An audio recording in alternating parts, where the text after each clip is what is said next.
What's up guys, Asian here again with another build video, and today we're going to be going over the Warden Healer. Now the Warden Healer has been gaining a lot of traction in endgame trials contents. You will find that a lot of progression guilds and even endgame score running guilds are starting to run Wardens in their lineup as healers.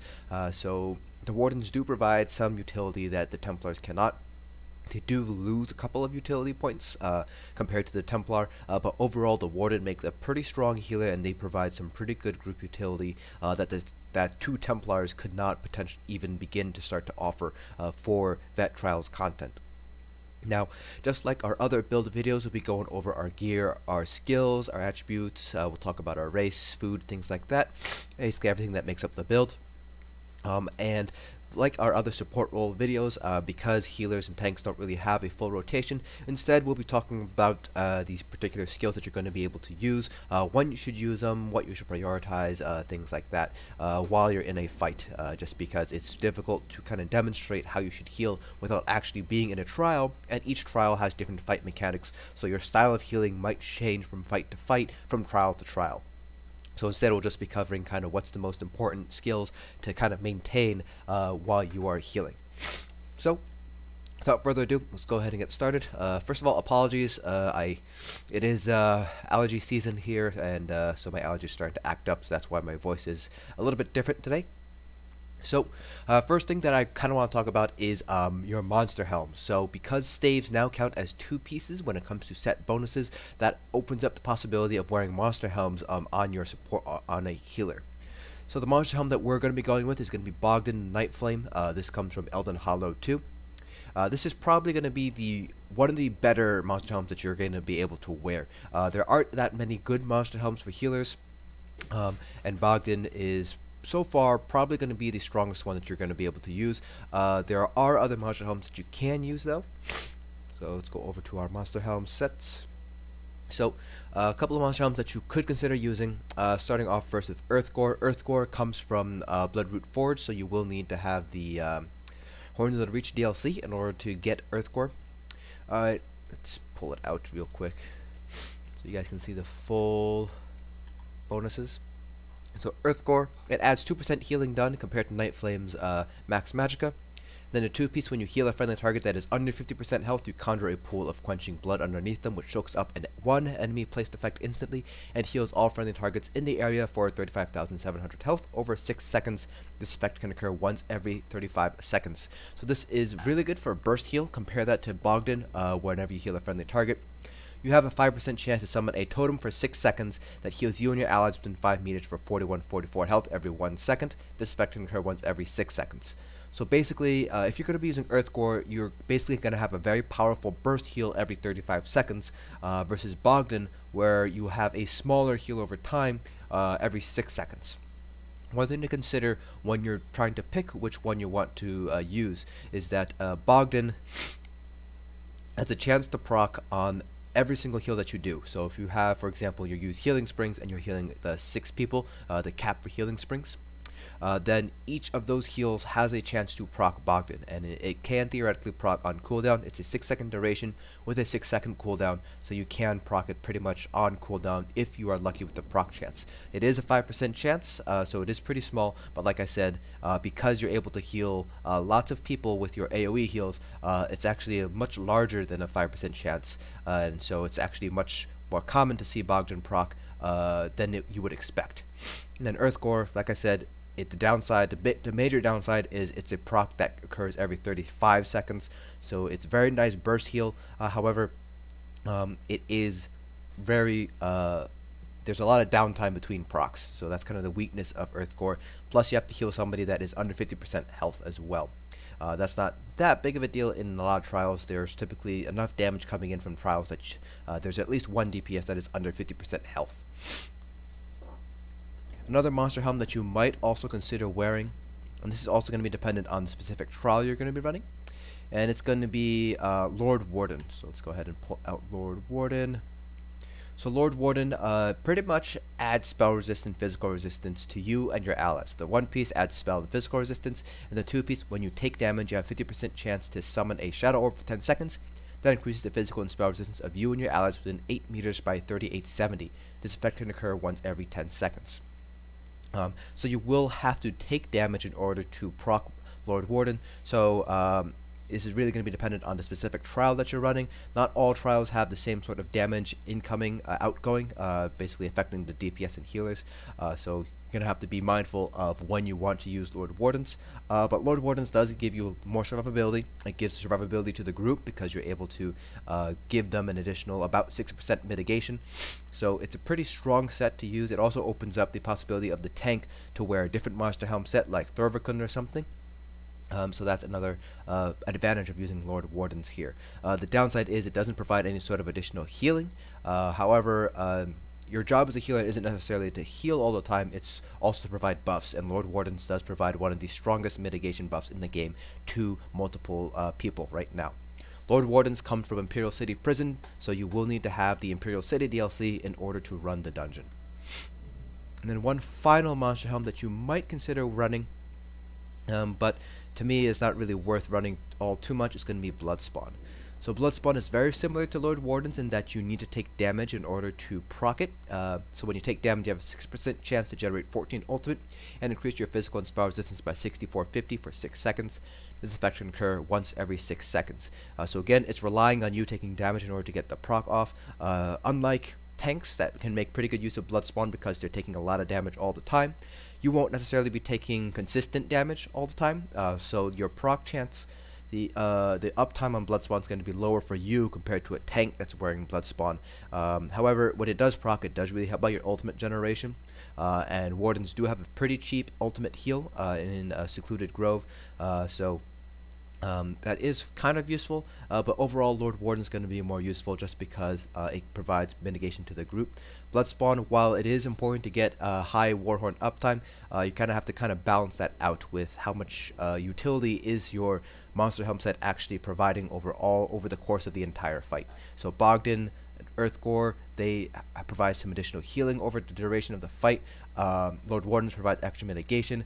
Bloodspawn, so because the proc chance is low and you're not taking consistent damage all the time, you're not really going to be able to generate all that much ultimate. If you are able to proc it every 14 seconds, it's basically an effective 1 additional ultimate per second.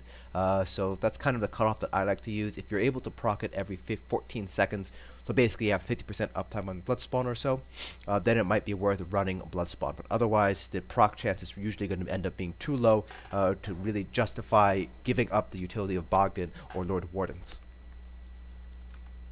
So that is our monster helm set. I actually do have to change this enchant to a Magicka enchant. So we have 2 5-piece sets. One 5-piece set is going to be active on one of our bars. In this case, it's going to be active on our back bar. And the second 5-piece set is going to be active at all times because we're going to be wearing either jewelry or basically we're going to have all 5 on our body pieces at all times, so it's going to be active all the time. So Olorime is going to be the set that you're going to want to go for if you are going for this particular setup, and that's because when you swap to your back bar, you're able to proc Olorimes every 10 seconds. So you're able to basically control the proc sort of just by swapping to your back bar using an appropriate ability. So Olorime is a new trial set. It drops from Cloud Rest, so you will need to have Summerset in order to get Olorime. There is a perfect version and an imperfect version. The imperfect version doesn't have the additional max Magicka on the 5-piece. Only the perfect version has that extra max Magicka, and you do need to have all 5 pieces to be imperfect in order to get that additional max Magicka boost. Now, in terms of getting the perfect stuff, perfect weapons drop from +0, and you need to do +1 or above in order to get the perfect gear. So things like body pieces. Jewelry, I believe, only drops on hard mode. I'm not 100% certain on that though. So you can go with perfect or imperfect. It really depends on whichever one you want to go for. Now for our 5-piece, we're going with Jorvuld's Guidance because Wardens do provide minor intellect and minor endurance on one of their healing abilities. We do want to improve that duration, so that's why we're using Jorvuld's. Plus it also improves the duration of the major resistance buffs that we give using Expansive Frostglow. So Jorvuld's is pretty strong, much stronger actually on a Warden healer compared to a Templar healer because Wardens do have more named buffs that they provide to the group compared to Templars. So, Olorime's, really quick, the 5-piece effect, because I do want to clear up a couple of misconceptions about the 5-piece here. So, Spell Power Cure, the buff that Spell Power Cure gives, has been renamed to Major Courage. So Olorime is whenever you cast a ground-based ability in combat, you'll create a circle of might on the ground for 10 seconds.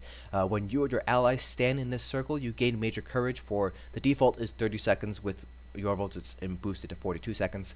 It increases your weapon and spell damage by 258. This effect can occur once every 10 seconds. So Olorime is basically superior to Spell Power Cure in pretty much almost every single way.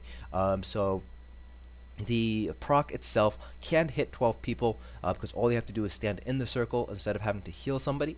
The proc itself lasts for a much longer period of time. So Spell Power Cure lasts for 10 seconds or about 14 seconds with Jorvuld's. Here it lasts for 30 seconds base and 42 seconds with Jorvuld, so it's a much longer duration. Now, you don't need to be standing in the circle in order to maintain that buff. You can stand in the circle, get Major Courage, and then step back out, and you will still have that Major Courage buff for 30 or 42 seconds. So on a 10-second cooldown, this basically means you only really have to stand into the circle every 30 seconds, every 42 seconds, depending on if you're wearing Jorvuld's or not. So this is a really, really powerful set. It pretty much outclasses Spell Power Cure in pretty much every single way. You don't need to heal somebody at full health in order to get this to proc. You just have to cast a ground-based ability. Can affect 12 people instead of the 6 people, and the buff itself lasts for a much longer period of time. Now, the downside of Olorime compared to Spell Power Cure, though, is that you do need to use a ground-based ability, and it is centered on that cast. So if there's a very mobile fight, it does lose a little bit of its potency just because everybody's moving around a lot. However, that again is kind of tempered by the fact that the Major Courage buff from Olorime lasts for such a long period of time. You don't need to be standing in the circle to maintain it, unlike Spell Power Cure. So that's kind of how Olorime stacks up against Spell Power Cure. Spell Power Cure is still going to be very useful for mobile fights. However, Olorime by and far outstrips Spell Power Cure in pretty much almost every single fight in the game thus far. Now, there are several other gear options you could choose instead of Jorvuld's as the active 5-piece effect. So we're going to go over those real quick. The first one is going to be Mending, which comes from Ethereal Archive. Jorvuld's, by the way, comes from Scalecaller Peak, so you will need to have the Dragon Bones DLC in order to get it. Mending comes only from Ethereal Archive in Craglorn, so this basically reduces the damage that enemies deal by a percentage amount. It's going to vary depending on a specific boss. It says here it's 415 decrease in weapon damage, but it really decreases all sources of damage incoming whenever using the area of effect heal ability for 3 seconds.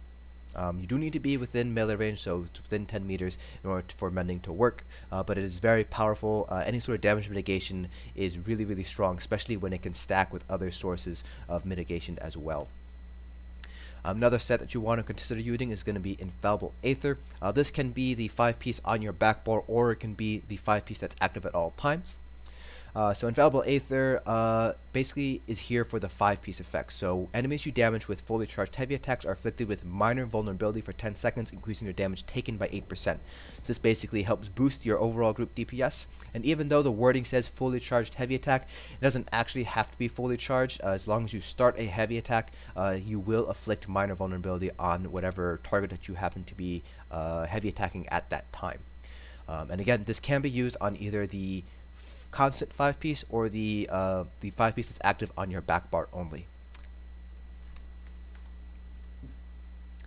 Another set that you consider using, let me find it, is going to be Sanctuary. Sanctuary, this drops from, I want to say, Banished Cells. It increases the healing received by 12% for you and up to 11 other people within 10 meters of you, so it has to be within melee range. Sanctuary is a pretty niche set. You're not really going to be seeing it used all too much in a lot of trials. It's going to be more useful where there's a lot of damage coming in that isn't affected by mending or weakening enchants. So the classic example of when you're going to be seeing Sanctuary used is going to be in Rakat in Mauve Lorkage, just because a lot of the mechanics of that trial that deal a lot of damage, the meteors, the unstable voids, the beach balls, the tethers, those actually are not affected by mending or weakening enchants when they're applied to Rakat. So it's better off to run Sanctuary instead of mending in that fight, just because of the additional healing that Sanctuary gives, and because those mechanics aren't affected by mending at all. Then you have the classic Spell Power Cure. Spell Power Cure, this is definitely going to be the set that you want to have active at all times. So just because you you do want to maintain it on your Resto bar because that's where most of your healing is going to be done.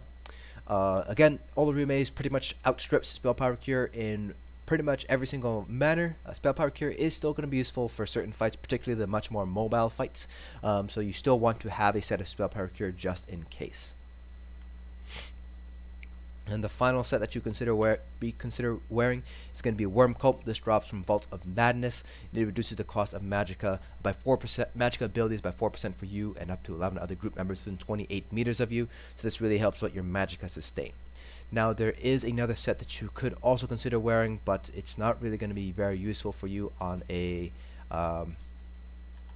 as a healer, because it is a medium armor set, and that's going to be, see if I can find it. It's going to be Hircine's Veneer. So Hircine's is a medium armor set that drops from Celine's Web, and the 5-piece reduces the cost of stamina abilities by 4% for you and up to 11 other group members within 28 meters of you. Now Hircine's is a medium armor set, so you will need to go with jewelry and 2 medium armor pieces. So you're basically limited to doing a 5 light, 2 medium armor sort of setup if you're using Hircine's. So that's a big downside there. The 2, 3, 4 piece are pretty useless in terms of healing, so that's something else to consider. And finally, stamina DPS generally are able to sustain fairly decently using either something like the Dubious Camardan Throne, or they're using a heavy attack build. So Hircine's generally is not going to be very strong on a Magicka healer. If you are a stamina Warden healer, then Hircine's could potentially be useful, but it is outstripped by the other sets in terms of utility to the group. So Hircine's is an option. You might want to consider farming it, but I wouldn't really place too much of an emphasis on getting Hircine's at all. Now for our character sheet. We are an Argonian. Argonians are considered to be one of the best races when it comes to healing ability. So they get 3% max Magicka, 9% max health, and 5% healing done and healing received, so they do have more of a healing output. In addition, Argonians do get a passive that basically restores about 4,000 resources, Magicka, health, and stamina whenever they drink a potion. So that's going to be very powerful to there for your sustain. So that's kind of why Argonians are considered one of the best races when it comes to healing ability. Other potential races are pretty much any of the magically inclined races. Bretons come in as a good second option for races if you don't want to be an Argonian. They get 10% max Magicka, 3960 spell resistance, so that helps out your survivability. And they get 3% reduction in Magicka abilities cost, so that just helps out your sustain a little bit. High Elves would probably be my third choice. Get 10% max Magicka, 9% Magicka regen, and they get 4% shock, frost, and flame damage bonus. And then there's Dark Elves, which are kind of the last option really for healers. They get 9% max Magicka, 6% max stamina, and then they get 7% additional flame damage and 2% additional shock and frost damage. So Dunmer and High Elves are generally going to be more useful if you also want to do a Warden DPS on the side. Not so much if you're just going for a pure healer build. Now in terms of our attributes, we have 64 points into Magicka. This is partly because we are an Argonian and partly because we do have prismatic enchants on our armor pieces, so that pretty much gives us 18,800 health. The recommended amount that I would say for healers is going to be about 18,000. A little bit higher is always going to be better, so 19,000, 20,000 is pretty good, as long as you're not sacrificing too much when it comes to spell damage, Magicka recovery, and max Magicka. The bare minimum that I would say I would recommend having is 17k health.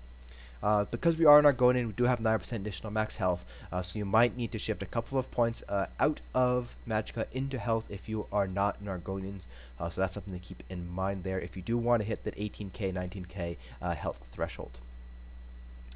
Now for our Mundus Stone, you have a few options here. I'm going with the Atronach to help boost my Magicka regen, but you can go with other Mundus Stones as well. The Ritual, which improves your healing done. Apprentice, which improves your spell damage, which in turn improves the healing power of your healing abilities. Those are good options as well. The Thief could also be a fairly decent option as well for more critical heals. However, because of the changes to how critical damage modifiers affect your healing abilities, it's not going to be quite as strong as it was pre-Summerset. So I typically stick with either the Atronach if I want the regen, or the Ritual if I want the additional healing power. And then for food, we're going with Witch Mother's Potent Brew. This gives us some additional Magicka regen as well as max Magicka and max health, so it's pretty nice to have. You can go with the gold Clockwork Citrus Fillet instead if you do have the money in order to purchase that food or make that food using Perfect Row.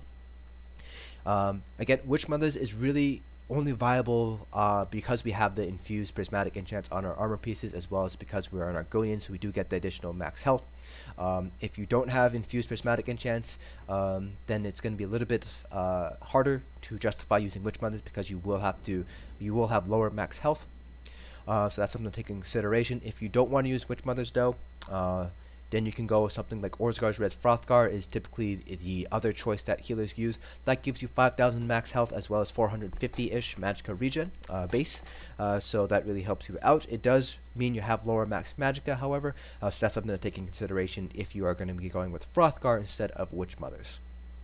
Now, talking about our prismatic enchants. So for our armor traits, we're going with infused on our large pieces, so that's head, chest, and legs. With prismatic enchant, that gives us some additional health and stamina, for the trade-off being, of course, that we lose out a little bit of Magicka. And to me, that's a really worthy trade-off, because we do want the additional health for our survivability.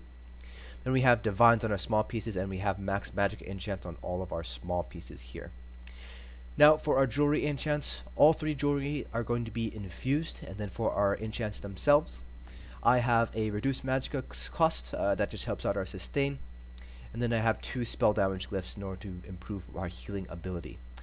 So basically, kind of what you want to hit here in terms of regen and spell damage is you want to hit as close as possible to 2k on both of them. The higher, the better, obviously, but that's really going to be dependent on the specific sets that you're wearing. So for example, Jorvuld's Guidance gives us 2 Magicka regen bonuses. On the other hand, Mending here, as you can see, gives us only a single Magicka regen glyph bonus. So we might need to swap out one of these spell damage glyphs with a regen glyph if we do want to hit about 2k Magicka regen. It's not always going to be possible to hit 2k on both of them, but just try to get as close as you possibly can. Now, one other enchant that I do want to mention here for jewelry on healers, especially as an Argonian, is going to be your potion cooldown glyph. So when infused, potion cooldown glyph reduces the cooldown of your potions by 8 seconds. So when you have 3 of them, it reduces your cooldown by a total of 24 seconds, meaning you can drink a potion every 21 seconds. And as an Argonian, because each potion basically acts as a tripod, restoring about 4,000 Magicka health and stamina, this really helps out your sustain. Now, the downside of doing this, though, is the fact that you are drinking twice as many potions in the same amount of time. So it is a very expensive way to sustain yourself. So I personally don't recommend it, but it is an option if you do want to try that out. And then for our weapons here, we are going with the Master's Restoration Staff. You can go with the Asylum Restoration Staff instead. It really depends on what you want to go for. Masters will restore stamina whenever you use healing springs on that initial hit. The Asylum Staff will reduce the, let me see if I can find a Asylum Staff.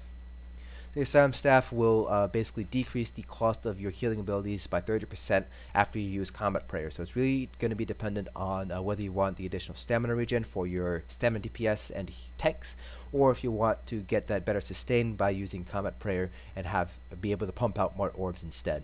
A lot of healers swear by the Asylum Staff. I typically prefer the Master Staff, but you can really use either of them. Then we are going with Infused with the Weakening Enchant. There are several options you could choose instead for the enchant though. So you could go with, for example, Powered if you want some additional healing ability, some healing power there. You can go with Defending if you feel like you are dying too much. You can go with Defending to get some additional mitigation. You can go with Decisive if you want to gain additional ultimate, so basically that gives you faster Warhorns. More Warhorn uptime is always better for raids. And then Nirn is a trait that some people seem to forget about. This does give you 200 additional spell damage, so this does improve your spelling, your healing ability, as well as your damage abilities like Blockade and things like that. So Nirn is definitely a trait that you also want to consider. Now for the enchant, we are going with the Weakening Enchant, so this is just here to help basically reduce the damage that the boss is able to dish out, improving our survivability for the group. And our back bar is going to be a Lightning Staff. Same thing, Infused with the Weakening Enchant, and you can go with any of the other traits that I've already previously mentioned. Charge is another trait that you might want to consider for a Lightning Staff, but it doesn't really affect off-balance uptime too much, because off-balance has a 100% chance to be applied as long as the enemy is concussed. So I don't really recommend Charge. I typically recommend sticking with an Infused Weakening Enchant on our back bar here. You can go with something like Crusher if your tanks aren't using Torag's Pact, or you can go with a Shock Damage Enchant to help improve Concussed Minor Vulnerability uptime if you guys are not using Infallible Aether. Now in terms of our skills, so this is our front bar here, so this is the Restoration Staff bar. So we have our shield here, Dampen Magic. You can go with Harness Magicka if you would like. Harness Magic does give you better sustain because it does restore Magicka, but it is relying on you taking damage from a spell, any sort of magic damage, so that is kind of the downside of using Harness Magicka. I prefer Dampen Magic for the larger shield. Then you have Healing Springs and Combat Prayer, pretty much the bread and butter for healers. And then, oh, I need to actually put another skill here. And then we have Enchanted Growth. This is kind of your burst heal here. It's not as strong as Breath of Life, but it does hit multiple people. It's not as strong as the clap heal from Temporal. I'm blanking on the name, Hasty Prayer. So it is not quite as strong as that, but it does give minor intellect and minor endurance, which improves the regen for your stamina, DPS, and tank. And it does last for 28 seconds with Jorvuld's. I believe it is 20 seconds base, so it is a nice buff to have there. Then we have Energy Orbs for the additional resources, as well as the healing ability. Energy Orbs is probably going to be one of your strongest heals in the game, so it's always important to try to have at least one orb out at all times. And then for ultimate, we have Enchanted Forest here. This is kind of a flex spot. You can go with a couple of different ultimates here. For example, you can go with any of the barrier morphs here for the additional 10% regen from Magicka 8 if you would like. You can go with the Sigic Order Temporal Guard morph. That basically gives you minor protection, which improves your survivability. So those are kind of two options you could consider using instead of Enchanted Forest here. Enchanted Growth is technically a flex spot here. I don't really consider it a flex spot, but some healers do consider this a flex spot, and we'll be going over flexibilities on our back bar here, because the back bar does actually have a flex spot. So for our back bar here, we have Ellie Drain. This is basically major breach as well as minor Magicka steal. Budding Seeds, this is going to be another one of your burst heals here. It is cheaper than Healing Spring, or cheaper than, not Healing Springs, Breath of Life and Hasty Prayer, and it heals just as much, plus it heals multiple people, so it is a pretty strong heal. You do have to hit it twice in order to basically get that burst heal going. It also provides an additional synergy, so for the tanks, using Alkosh, it does give you another source of Alkosh proc time there. Then you have the Blue Betty for your sustain. Blockade of Storms for off bounds, and then Expansive Frost Cloak for your Major Ward, Major Resolve, so your resistance buffs. This also affects your allies within 28 meters. It does have a hit cap of 6 people, so you will have to cast it twice if you want to kind of hit everybody in the group. And it does last for a pretty long period of time, so 33.6 seconds with Jorvuld's, and I believe the base duration is, I want to say, like 25 seconds or something like that. So really, really strong. Technically, this is also a flex spot. Again, I don't consider it a flex spot too much because I consider mitigation buffs to be really, really important as a healer. But some people do consider this to be a flex spot here. Then your ultimate is going to be Aggressive Horn. This is the most powerful ultimate for support roles for that major force buff. So for your flex spots here, you do have several options when it comes to flex spots. So you can go with Living Trellis here. So basically this targets the person with the lowest amount of health in front of you, and it basically gives them an additional heal whenever they take damage for 10 seconds. So it does rely on them taking additional damage, and when Divines expire, they do have an additional heal. This is going to be more useful for like tanks, because tanks generally take consistent damage, so it's additional. You can think of it as like a little bit of a damage mitigation buff to tanks, basically kind of reducing the damage they take by about, however much you're healing it by. But overall, this is not a very strong skill to have, so I don't really use this skill too much. Then Lotus Blossom is another potential skill that you might want to consider using. When you have it active, it basically causes your light attacks to restore a certain amount of health, and your fully charged heavy attack to restore even greater health. The downside of using Lotus Blossom is that it only heals one person, and it is a fairly small heal, and it is kind of reliant on your ability to weave as well. So that's something you want to take into consideration for Lotus Blossom. Shimmering Shield is another potential option if you are in a fight where you might be taking damage from projectiles. When you have Shimmering Shield and it absorbs a projectile, you get some additional Magicka back. But more importantly, you gain Major Heroism, which gives you 3 ultimate every 1.5 seconds. So that basically allows you to pump out more Warhorns, so you have better Warhorn uptime. So Shimmering Shield is not for every single fight, but in the fights that it is used, it can be very, very useful. You can slot Crushing Shock on your Destro bar if you would like for the ranged interrupts. I don't really use it too much. And on the Resto staff bar, you can go with Mutagen. Mutagen is a very nice heal over time. You aren't really going to be using it too much when it comes to trials, just because you have to cast it so much to hit everybody. It's going to be more useful in 4-man content, so you might want to take out, for example, Enchanted Growth in place of Mutagen for 4-man content. Healing Ward is another potential option to go for. It basically provides a shield which increases in strength depending on how much damage, health that the target has remaining. It also heals the target as well, and when the shield expires, it does also provide an additional heal as well. This is can be used as a burst heal, sort of.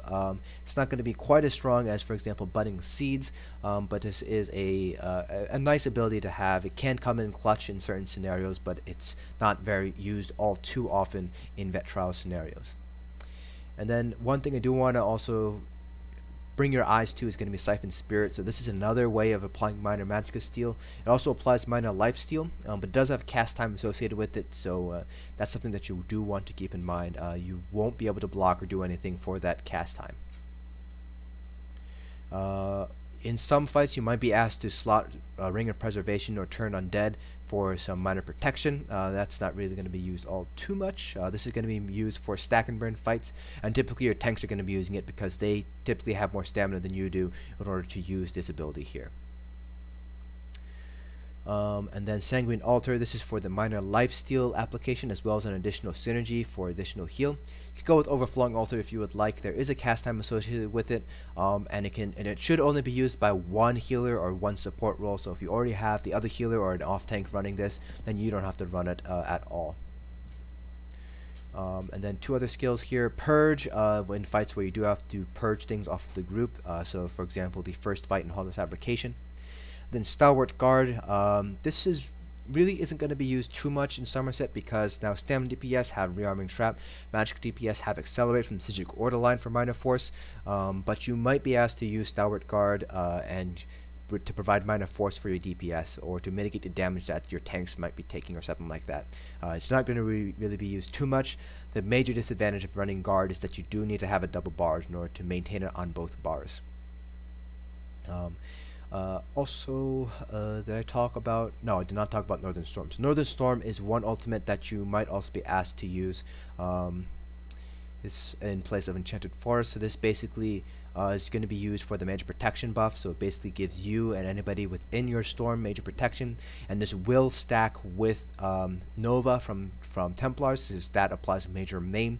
So the Major Protection and Major Maim will stack together, which basically is really, really useful for execute phases. So for example, in Halls of Fabrication, the Assembly General, that final phase in execute, it could be useful to run Northern Storm to help reduce the damage that people around you are taking.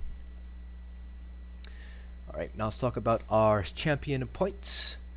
CPU cap is now 750, so we have 250 points across our 3 different constellations. So starting off with our green CPs, we have 75 into Arcanus and 75 into Nasty for the Magicka regen and Magicka return from our heavy attacks. This leaves 100 points, which you can be put into the remaining nodes however you'd like.